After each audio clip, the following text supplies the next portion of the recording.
अस्सलामुअलैकुम। The sunset house में ये है हमारा पहला व्लॉग और देख लीजिए सनसेट। ये है जनाब फरवरी का सनसेट और धूप निकलने लग गई है रिसेंटली और हम तैयारी कर रहे हैं आज शाम में ग्लूटेन फ्री पिज़्ज़ा की। और यहाँ पे मैंने अभी रिसेंटली स्टार्टिंग में मैंने चिकन को सौते कर लिया था। ये मैरिनेटेड चिकन थी मेरे पास, मैंने इसे मैरिनेट किया हुआ था पहले से। अब सिर्फ थोड़े से ऑयल के अंदर इसको सौते कर लिया था। तो यहाँ पे मैं आपको ब्रेड फ्लोर दिखा रही हूँ क्योंकि होम कुजीन है और ये बिल्कुल भी पेड वीडियो नहीं है। इसके मैं लूँगी 3 कप। होम कुजीन वालों का जो ग्लूटेन फ्री आटा है ना, ये ब्रेड फ्लोर है और ये पिज़्ज़े के लिए परफेक्ट है।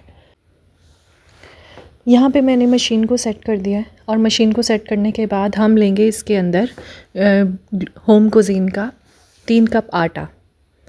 3 कप आटे के अंदर हमारे नॉर्मली 2 से 3 मीडियम साइज़ के पिज़्ज़ाज़ आराम से बन जाते हैं।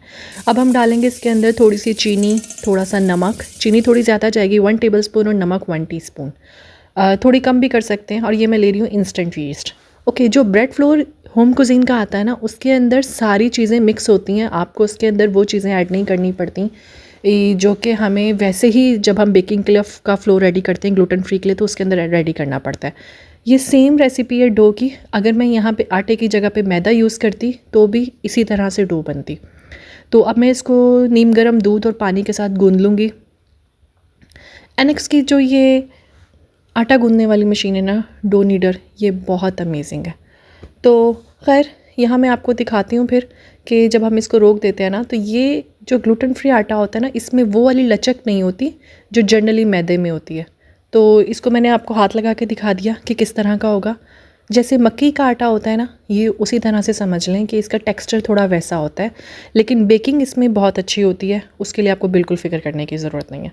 तो हम इसको थोड़ी देर उसके अंदर ही, मशीन के अंदर ही पहले तो गूँधेंगे, उसके बाद फर्मेंट करेंगे और उसके बाद इसको एक बॉक्स में निकाल के रख देंगे, जैसे हम जनरली पिज़्ज़े के आटे को रख देते हैं। और उसको चाहे तो फॉइल से कवर कर दें या फिर जस्ट ढक दें एयर टाइट, और उसके अंदर थोड़ा सा इसके अंदर ऑयल लगाएंगे।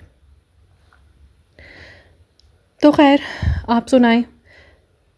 असल में मुझे जब 2 तरह के पिज़्ज़ाज़ बनाने होते थे ना, मैदे का भी और ग्लूटेन फ्री भी, तो मैं सेफ़ साइड पर ये करती हूँ कि दोनों एक ही दिन नहीं बेक करती।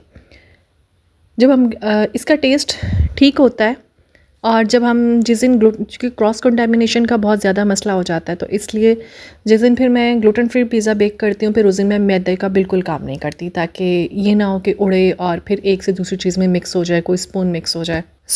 हमने हमने डो को ट्रे में लगाकर थोड़ी देर के लिए प्रूफ होने देना है। ये दोबारा प्रूफिंग होगी और उसके बाद ऑयलिंग करके, थोड़ा सा ऑयल लगा के इस तरह फॉक से फिर सुराख करके, और फिर इसके बाद हमने सॉस लगानी है, पिज़्ज़ा सॉस लगानी है।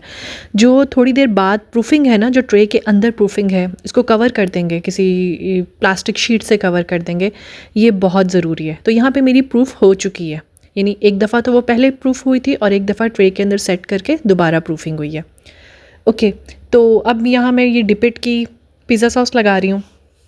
मैंने 2 पिज़्ज़ाज़ बनाए थे। एक के अंदर मैंने डायरेक्ट डिपिट की पिज़्ज़ा सॉस लगाई थी और दूसरे के अंदर मैंने बारबेक्यू सॉस के अंदर चिली सॉस और लाल मिर्च और थोड़ा सा सिरका मिक्स करके वो लगाया था, और उसका टेस्ट भी बहुत मज़े का था। तो जो मैं इसके बाद सर्कुलर में बनाऊंगी मीडियम साइज़, ये तकरीबन लार्ज साइज़ है। यहाँ पे मैं पिज़्ज़ा सॉस के ऊपर चीज़ और उसके बाद फिर चिकन लगाऊंगी। चिकन के अंदर मैंने मुख्तलिफ़ जो वेजीज़ थी वो सौते कर ली थी, जिसके अंदर प्याज और शिमला मिर्च शामिल थी। जो बहुत ज़रूरी बात मैंने आप लोगों को मेंशन करनी थी वो ये थी कि ग्लूटेन फ्री पिज़्ज़े के नीचे बटर पेपर नहीं लगाना। यहाँ मैंने सेकंड टाइम बटर पेपर लगाया। एक दफ़ा तो कोई मसला नहीं था, पर मोस्टली जब ये बेक होता है तो बटर पेपर इसके साथ चिपक जाता है। ये इस आटे की कोई स्पेशलिटी है, लेकिन जनरली जब हम मैदे का पिज़्ज़ा बनाते हैं ना, तो उसके नीचे तो बटर पेपर लगाते हैं। इससे आपकी नीचे की जो पैन है वो ज़्यादा ख़राब नहीं होते। तो खैर फिर हमने इसको प्री हीट ओवन को मैंने किया हुआ था, तो अब हमने इसके अंदर बेकिंग के लिए रख दिया। यहाँ पे मैं आपको नॉब्स दिखा रही हूँ।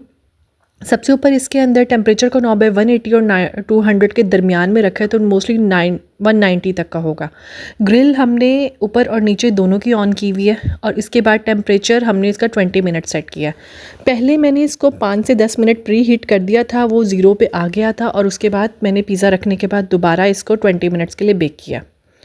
तो यहाँ पे इसको देख लें, ये इसकी रेडी तकरीबन सेमीफाइनल हालत है। इसके बाद इसको 4 से 5 मिनट का दोबारा वो दिया था, कलर दिया था। इस दौरान हम इसके बाद ये वाला सेकंड पिज़्ज़ा है जिसके अंदर मैंने ये मीडियम साइज़ पिज़्ज़ा था। तो जनाब पिज़्ज़ाज़ तो रेडी हो गए हैं और हम आपको दिखाते हैं थोड़ी सी हॉर्स राइडिंग। फरवरी का मिड चल रहा है तो हल्की सी धूप होती है, सुकून वाली, ना बहुत सर्दी है ना गर्मी है। तो इंशाल्लाह फिर मिलते हैं नेक्स्ट व्लॉग में। स्टे ट्यून और अपना ख्याल रखिएगा बहुत ज़्यादा।